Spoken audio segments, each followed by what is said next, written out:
विश्वानि देव सवितर्दुरितानि परासुव यद्भद्रं तन्न आसुव। बीए द्वितीय वर्ष संस्कृत की इस कक्षा में मित्रों आपका स्वागत है। हम अब तक छंद पूरे कर चुके और छंद के बाद अभिज्ञान शाकुंतल का सामान्य परिचय अपन ने कल पढ़ लिया। अभिज्ञान शाकुंतल की शुरुआत करते हैं और इसका पहला श्लोक आज अपन पढ़ रहे हैं। इस श्लोक को अपन ने हम सब ने मिलकर के छंद पढ़ते हुए भी अंतिम रूप में पढ़ा था। ये सृगधरा छंद है। या सृष्टि सृष्टुराद्या वहति विधिहुतं या हविर्या च होत्री ये वे कालं विधत्तः श्रुतिविषयगुणा या स्थिता व्याप्य विश्वं यामाहुः सर्वबीजप्रकृतिरित्या प्राणिनः प्राणवन्तः प्रत्यक्षाभिप्रपन्नस्तनुभिरवतु वस्ताभिरष्टाभिरीशः। महाकवि कालिदास शिव के उपासक हैं और शिव के उपासक हैं इसलिए वो मंगलाचरण के रूप में शिव से आशीर्वाद मांग रहे हैं, उनकी स्तुति कर रहे हैं। वो मानते हैं कि शिव की 8 प्रत्यक्ष मूर्तियां हैं। ये 8 प्रत्यक्ष मूर्तियां हम सबकी, मैंने कालिदास कह रहे हैं कि जो लिखने वाला व्यक्ति है उसकी, जो पढ़ने वाले व्यक्ति होंगे उनकी, जो नाटक का अभिनय करने वाले हैं, सूत्रधार है, दूसरे पात्र हैं, उन सबकी और दर्शकों की सबकी रक्षा कर, सबकी कामनाओं को पूर्ण करें, सबको चाहें, सबके प्रति प्रेम रखने वाले हों। ये मंगल कामना श्लोक में की जा रही है। वो 8 प्रत्यक्ष मूर्तियां क्या हैं? अंतिम पंक्ति में देखिए, वो कहते हैं प्रत्यक्षाभि प्रपन्न तनुभि, प्रपन्न युक्त, प्रत्यक्षाभि तनुभि, प्रत्यक्ष तनुओं के द्वारा, तनुओं से युक्त, अवतु रक्षा करे, चाहे प्रीति करे, वह तुम सबकी तुम्हारी, ताभी उनके द्वारा, उन प्रत्यक्ष मूर्तियों के द्वारा, तनुओं के द्वारा, अष्टाभि 8 के द्वारा, ईशः ईश भगवान शंकर शिव। वो प्रत्यक्ष मूर्तियां क्या हैं उनको ये कह रहे हैं। या सृष्टि सृष्टुराद्या, सृष्टि जो सृष्टि, रचना, सृष्टु रचनाकार की, आद्या पहली सृष्टि, जो विधाता की पहली सृष्टि है, इसके रूप में वो कह रहे हैं कि ये पहली सृष्टि, पहली मूर्ति जल के रूप में, वहति विधिहुतम या हवि, और जो विधिहुतम विधि पूर्वक आहुत की गई सामग्री को वहति माने पहुंचा देती है, ले जाती है, यहां से वहां तक, यजमान के पास से देवताओं तक पहुंचाने का काम करती है। या होत्री, और जो स्वयं अपने आप में यजमान रूप है। 3 हुई। ये वे कालम विधत्ता, और जो 2 मिलकर के काल का विधान करते हैं, समय चक्र को बनाते हैं, दिन और रात का निर्माण होता है सूर्य और चंद्रमा के रूप में। ये 2 ये हो गई, 3 ऊपर। 5 श्रुति विषय गुणा या स्थिता व्याप्य विश्वम, कानों का विषय जिसका गुण बना हुआ है, शब्द जिसका विषय बना हुआ है, शब्द का जो शब्द गुणकम आकाशम, शब्द जिसका आकाश है, वो विश्व को व्याप्त करके ठहरा हुआ आकाश, ये 6। यामाहु सर्व बीज प्रकृति, और जिसको संपूर्ण बीजों की प्रकृति कहते हैं, वो पृथ्वी, सारे के सारे बीज पृथ्वी में ही उत्पन्न होते हैं। यया प्राणिनः प्राणवन्तः, और जिसके द्वारा सारे के सारे प्राणी प्राण वाले हैं, वो प्राणवायु हवा। ये 8 शिव की प्रत्यक्ष मूर्तियां हैं जिनके द्वारा वो सबकी रक्षा करने की बात, सबकी चाहना की बात, सबकी प्रीति की बात करते हैं।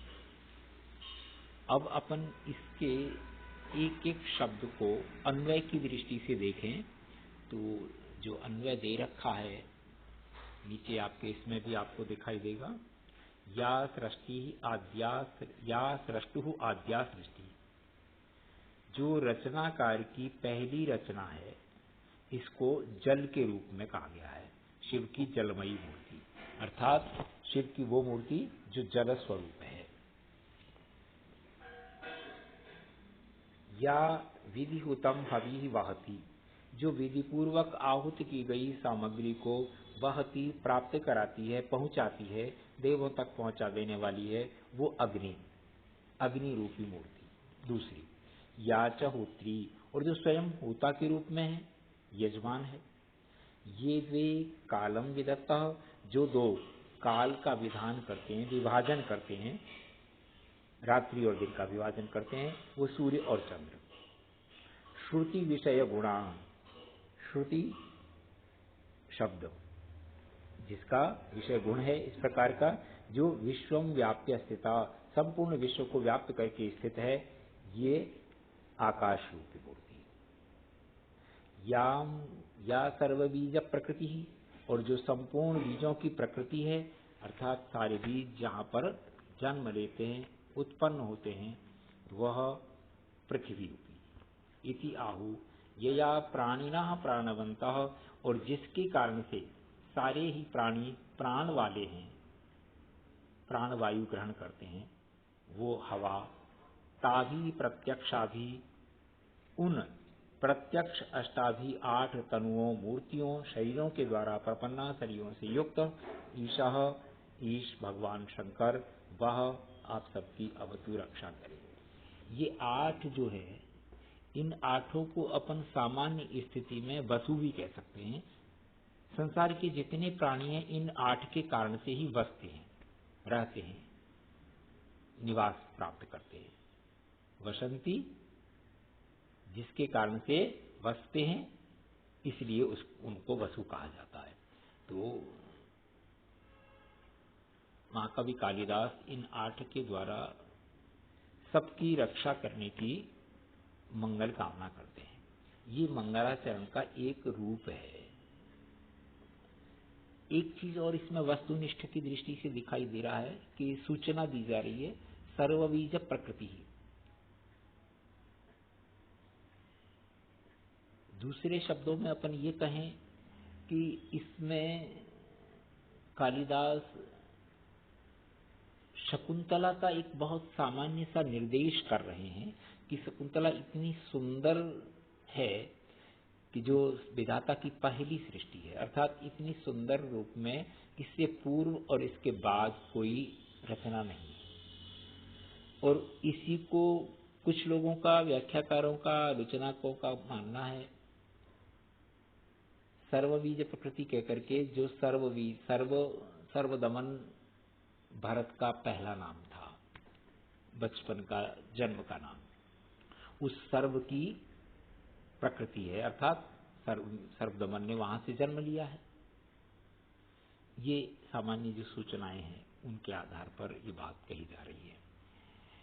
छंद की दृष्टि से मैंने कहा था कि ये जो श्लोक है, इस श्लोक में श्रद्धरा छंद है। जो छंद जब अपन पढ़ रहे थे तब अंतिम छंद के रूप में अपन ने इस श्रद्धरा छंद को पढ़ा था। लक्षण याद किया होगा आप लोगों ने। ब्रह्मैर्यानाम त्रयेण त्रिगुणयता श्रद्धरा कीर्तितेयम, ये इसका लक्षण था। जो पिछला पाठ आप देखेंगे कल वाला, उसमें आपको दिखाई देगा विज्ञान शाकुंतल के परिचय से पूर्व वाला जस्ट जो भी था। इसमें कुछ अलंकारों का भी वर्णन है। स्वाभाविक है कि जब ये स्थितियां बनी हैं कि भाई छंद लिखा गया है, श्लोक है, तो उसमें अलंकार भी होगा, सारी चीजें होंगी।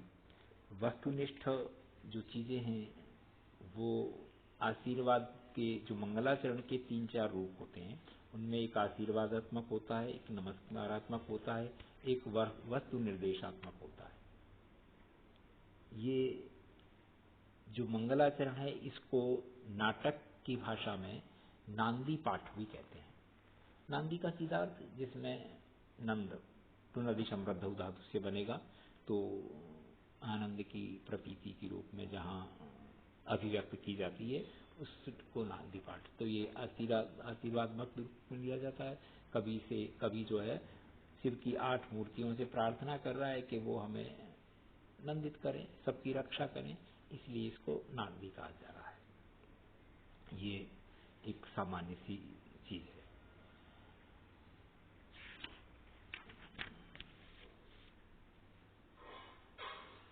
अलंकार की स्थिति में देखें तो 2-3 चीजें यहाँ पर अपन को दिखाई दे रही हैं। पहली पंक्ति में सृष्टि सृष्टु, इसके कारण से व्याप्त विश्वम प्राणिनः प्राणवंत, इन सब के कारण से 6 का अनुप्रास है, और बार बार उनकी होने से वृत्त्यनुप्रास अलंकार है। ये प्राणिनः प्राणवंतः ऐसा लगता है जिसे पुनरुक्ति जैसा है, लेकिन पुनरुक्त नहीं है, पुनरुक्त बदाभास अलंकार है। ये अलंकार की एक सामान्य चीज। छंद के बारे में मैंने बताई दिया। शब्दों के व्याकरणात्मक टिप्पणी को देखेंगे तो अपन को दिखाई देगा कि जो शब्द बन रहे हैं, सृष्टि शब्द बना सृज धातु से तिन प्रत्यय करके, तिन स्त्रीलिंग में होता है, इसलिए सृष्टि शब्द स्त्रीलिंग का है। इसी से त्रिच प्रत्यय करके सृष्टा बनेगा और उसके षष्ठी के वचन में सृष्टु बन जाएगा। विधिहुतम तृतीया तत्पुरुष समास है, विधिना हुतम विधिहुतम। श्रुति विषय गुणा, श्रुते विषय गुण यस्याः सा श्रुति विषय गुण, बहुव्रीहि समास है। ये सामान्य चीजें हैं जिसको सरलता से समझा जा सकता है। प्रमुख रूप से जो समझने की चीज इस श्लोक में है कि ये नांदी पाठ मंगलाचरण के रूप में है और कालिदास शिव के उपासक हैं, इसलिए वो शिव की 8 मूर्तियों को प्रत्यक्ष जो दिखाई देती हैं, जल है, पृथ्वी है, वायु है, आकाश है, अग्नि है, इन सब के द्वारा दर्शकों की, अभिनयकर्ताओं की, लेखक की, पाठकों की, सबकी मंगला कामना उनके लिए आशीर्वाद मांग रहे हैं। तो मित्रों, हमने इस पहले पद्य के साथ अभिज्ञान शाकुंतल की शुरुआत की, और मैं ये निवेदन आपसे पहले भी करता रहा हूं, आज भी कर रहा हूं। आप जब पढ़ने बैठें इस वीडियो को खोल करके, तो पुस्तक आपके पास होनी चाहिए। पुस्तक होगी, सरलता से शब्द अर्थ समझ में आएंगे। ये ठीक है कि मैं मूल पद्य के साथ जो सीधे एक ही फोटो में दिखाई दे रहा है, अन्वय है और शब्दार्थ है, ये आपको दिखा रहा हूँ, लेकिन बहुत सारी चीजें जो है वो सारी की सारी फोटो में वीडियो के साथ नहीं दिखाई जा सकती। तो वो पुस्तक होगी तो आप उसको सरलता से समझ पाएंगे। आज का पाठ अपन यहाँ समाप्त करते हैं। धन्यवाद।